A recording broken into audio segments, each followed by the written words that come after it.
आज हम बात करने वाले हैं हिंदू लॉज के बारे में। अगर जो आपको हिंदू लॉज के बारे में जानना है तो आपको कहीं ना कहीं उसके कल्चर के बारे में जानना पड़ेगा, उसकी एशियंट हिस्ट्री के बारे में जानना पड़ेगा और उसकी मॉडर्न हिस्ट्री के बारे में जानना पड़ेगा।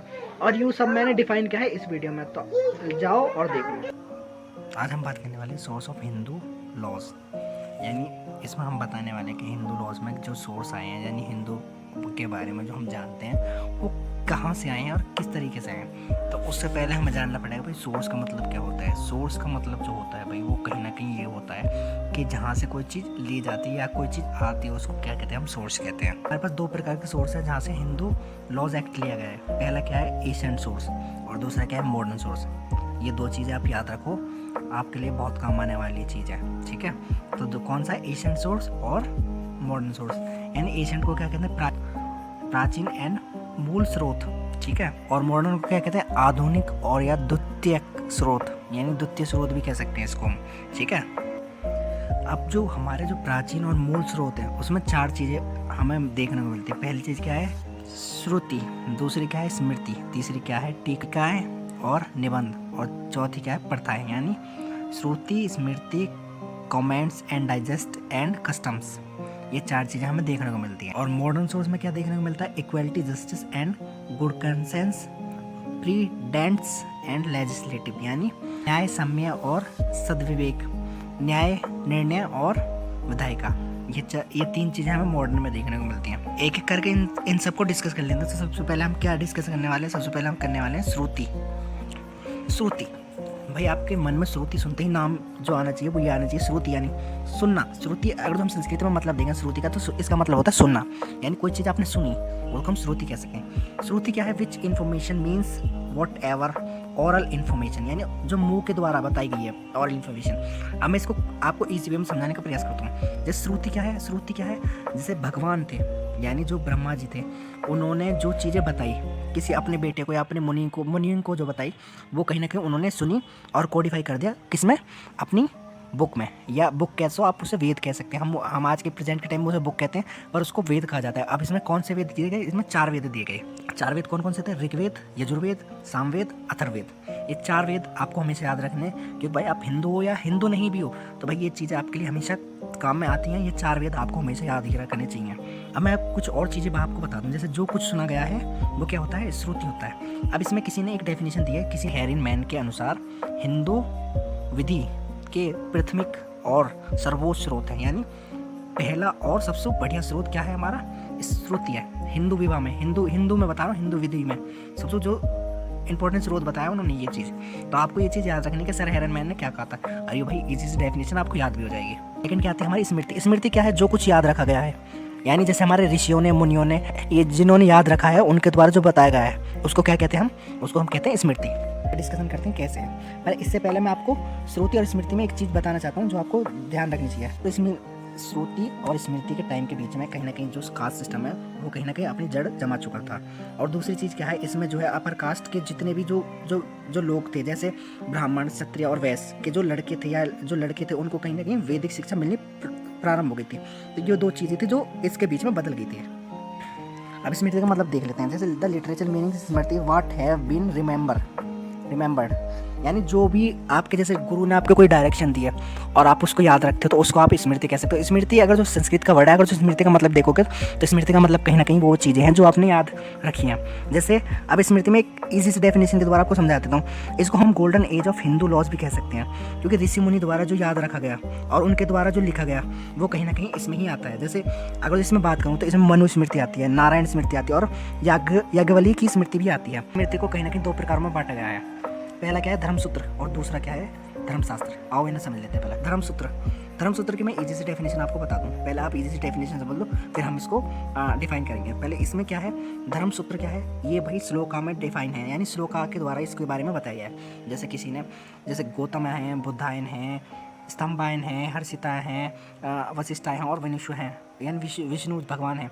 विष्णु भगवान की जो मतलब ये जो इनकी टीचिंग्स हैं ये कहीं ना कहीं श्लोका के द्वारा बताई गई हैं। जैसे मनुस्मृति ने अपनी स्मृति के द्वारा बताई हैं, बुद्धायन ने अपनी बुद्ध अपनी टेक्स्ट बुक्स के बारे में बताया, और बुद्धा ने, स्तंभा ने, हर्षिता ने, सबने अपने अपने टेक्स्ट के बारे में बताया।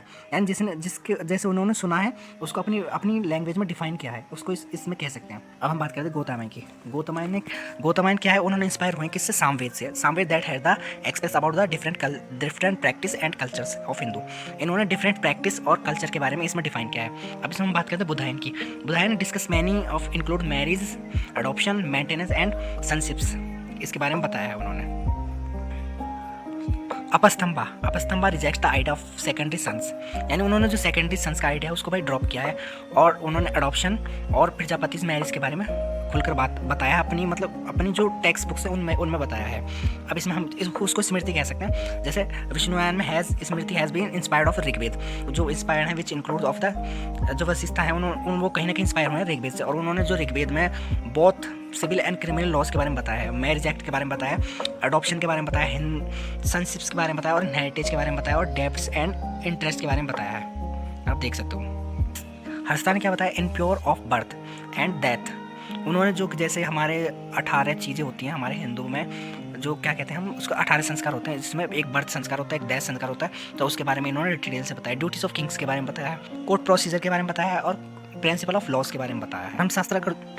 अब हम बात करें धर्मशास्त्र। अब धर्मशास्त्र को मैं इजी वे में डेफिनेशन अगर मैं आपको देना चाहूँ तो भाई आप शॉर्ट मैगजीन के तरह इसको समझ सकते हो, जिसमें यानी शॉर्ट्स मैगजीन यानी छोटी छोटी बुक्स होती हैं, उनके द्वारा कहीं ना कहीं धर्म को, कॉन्सेप्ट को समझाया जाता है। जैसे इसमें लिखा भी गया है, जैसे Dharmashastra was the compose in substantive and procedural legislation.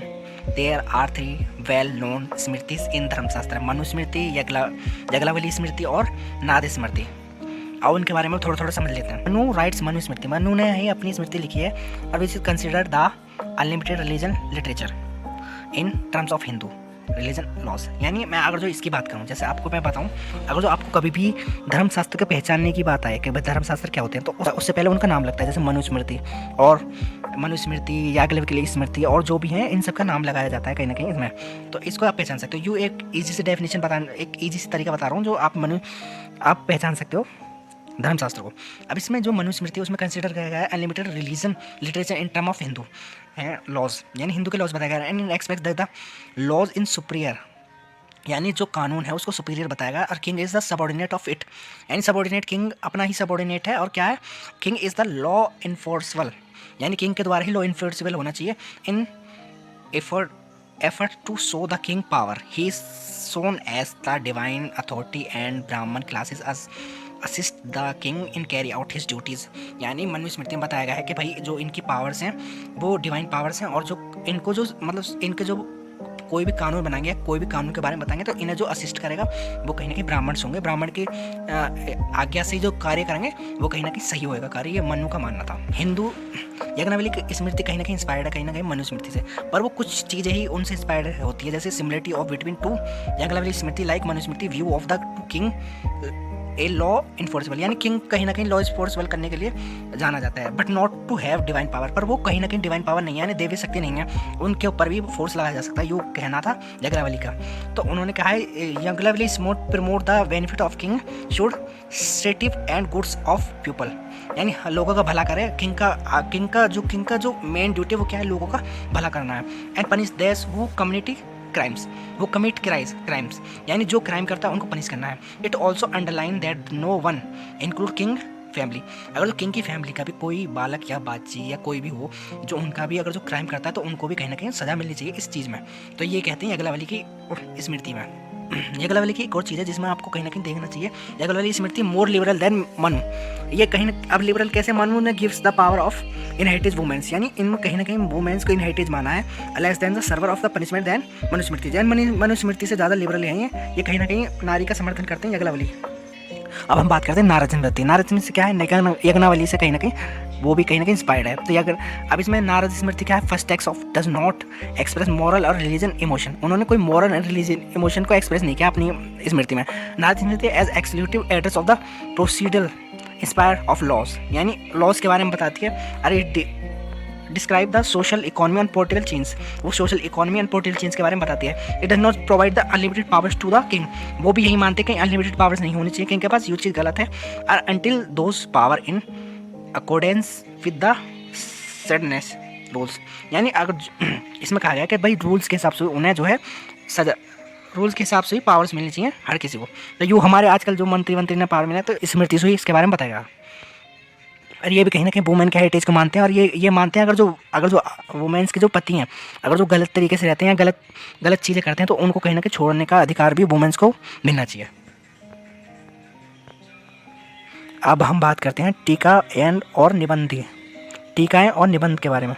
पहले हम समझ लेते हैं भाई टीका क्या होते हैं, यानी कमेंट्स क्या होते हैं, जो अपनी राय देते हैं उनको क्या कहते हैं, हम कमेंट्स कहते हैं। और जो निबंध क्या होते हैं, यानी डाइजेस्ट क्या होते हैं, डाइजेस्ट वो होते हैं जो अपनी समरी देते हैं। तो ये दो स्कूल्स हैं जो आजकल अपनी जो आज भी प्रेजेंट है और जो अपनी टीकाएँ और समरीज देते रहते हैं। तो पहला है मिताक्षरा, जो मिताक्षरा स्कूल है except and follow throughout India except Assam and Bengal. मतलब ये जो मिताक्षरा स्कूल है कहीं ना कहीं आसाम और बंगाल में एक्सेप्ट नहीं किया जाता पर ऑल ओवर इंडिया में एक्सेप्ट किया जाता है। और दया भागा जो स्कूल है इन आसाम एंड बंगाल में एक्सेप्ट है, बट ये पूरी इंडिया में कहीं भी लागू नहीं होता। ये कहीं ना कहीं जो मिताक्षरा उनकी जो टीचिंग है उनके थोड़ा उलट चलते हैं। तो इसके बारे में हम बात करेंगे जब हमारे स्कूल का टॉपिक आएगा आगे, उसके बारे में हम आपको बताएंगे पूरी तरह से। पर अभी इतना समझ लो जितना मैं आपको बता रहा हूँ। कस्टम्स यानी प्रथाएं, ऐसे नियम जिनको स्थानीय स्तर पर लंबे समय से अपनाया जा रहा है उनको क्या कहते हैं हम कस्टम, यानी जो लोग शुरू से मतलब रीति रिवाज हैं वो अपना रहे हैं। जैसे कोई भी रीति है, जैसे कोई भी लोगों को द्वारा अपनी रीतियों को अपनाया जा रहा है, यानी जैसे हिंदू मैरिज एक्ट में पहले जैसे गुड़चड़ी हो गया तो गुड़चड़ी जो है हिंदू मैरिज एक्ट के द्वारा अपनाई जा रही है, तो उनको हम क्या कहते हैं, उनको हम कहते हैं कस्टम्स यानी प्रथाएं। ये 4 चीज़ें थी जिसके बारे में हमने बात करी, यानी Shruti, Smriti, comments and digest and customs. हमें बात करनी है मॉडर्न सोर्स के बारे में, यानी आधुनिक सोर्स के बारे में। इसमें 3 चीज़ें आती हैं, उन 3 चीज़ों के बारे में बात करते हैं। Equality, justice and good conscience. Good conscience का मतलब क्या होता है, आपको पहले ये समझना चाहिए कि गुड कंसाइंस का मतलब होता क्या है। गुड कंसाइंस यानी अंतरात्मा से जो चीज़ें आती हैं उनको गुड कंसाइंस कहते हैं। और इक्वालिटी और जस्टिस का मतलब आप जानते हैं, इक्वालिटी मतलब समानता और जस्टिस मतलब न्याय। अगर इसकी बात करें कहीं ना कहीं ब्रिटिश टाइम से ही चला रहा है, और इंडिया में जो ब्रिटिश थे उनके द्वारा इसको लाया गया। गुड कंसेंस यानी गुड कंसेंस क्या होता है, जैसे न्यायालय में कोई भी मामला जाता है या कोई भी कानून बनाया गया है, अगर जैसे कोई ऐसा मामला चला गया जिसमें कोई कानून नहीं बनाया गया, तो जो न्यायाधीश होते हैं वो अपनी बुद्धि अनुसार को निर्णय दे सकते हैं। यूँ भाई इसमें बताया गया है, मतलब अपनी अंतरात्मा जो भी अच्छा हो या जो भी समाज के लिए भला हो वो डिसीजन कानून द्वारा दिया जा सकता है। तो इसमें यही बताया गया गुड कंसेंस का मतलब अंतरात्मा से जो भी चीज़ आ रही है वो आप कानून बना सकते हो। प्रेसिडेंस मतलब न्याय निर्णय, जो कानून हिंदू कानून पर न्यायालयों द्वारा घोषित किया गया, तो कानून पर न्यायालयों द्वारा घोषित किए जाते हैं। जैसे कोई भी अगर जो वर्डिक्स है, जैसे मान लो कोई भी चीज़ अगर जो कानून द्वारा हिंदू एक्ट पर बनाई गई है तो उसको लोअर कोर्ट और हाई कोर्ट उसको मानने से मना नहीं कर सकते। धारा 144 के तहत उनको ये चीज़ें माननी पड़ेंगी। वो लोअर कोर्ट और हाई कोर्ट इसमें कुछ बदलाव नहीं कर सकते, पर सुप्रीम कोर्ट इसमें खुद बदलाव कर सकता है। वो खुद ही इसमें बदलाव कर सकता है और खुद भी कानून बना सकता है। वो किसी भी तरह की बाध्यता नहीं बना हुआ, पर सुप्रीम कोर्ट, वो हाई कोर्ट और लो कोर्ट जो है इसमें बंधे हुए हैं, वो कोई भी कानून नहीं बना सकते। हाई कोर्ट्स के मतलब high court, supreme court, high court और लोअर कोर्ट कोई भी सुप्रीम कोर्ट के ऊपर कोई भी कानून नहीं बना सकते। तो ये इसमें बताया गया है। अब हम बात करते हैं विधायन यानी लेजिस्लेटिव के बारे में। लेजिस्लेटिव के बारे में आप जानते हो कि ये कहीं ना कहीं वो चीज़ें हैं जिसमें हमारे कानून बनाए जाते हैं।